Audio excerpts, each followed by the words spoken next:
हुजूर सल्लल्लाहु अलैहि वसल्लम ने फरमाया कि जो हामिल दुनिया में गिरा दिए गए होंगे वो क़यामत में बच्चों की शक्ल में आएंगे और उनकी आवाज़ बिजली के कड़ाकों जैसी होगी और वो फरियाद करेंगे कि हम मज़लूम हैं। फिर वो अपनी माँ को लेकर हाजिर होंगे और कहेंगे कि ए अल्लाह, मैं अपनी माँ से पूछता हूँ कि उसने मुझे क्यों मार दिया था। फिर अल्लाह का हुक्म होगा, हमने जान को कत्ल करना हराम ठहराया है, फिर तूने ऐसा क्यों किया।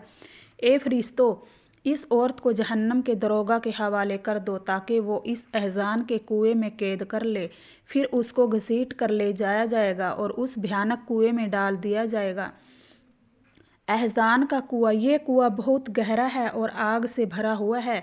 जब जहन्नम ठंडी होने लगती है तो इस कुएं का मुँह खोल दिया जाता है और फिर से जहन्नम तपने लगती है।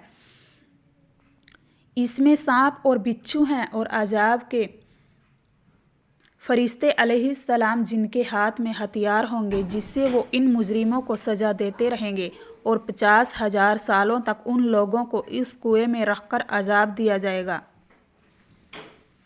अस्सलामु अलैकुम वरहमतुल्लाहि वबरकातुहू।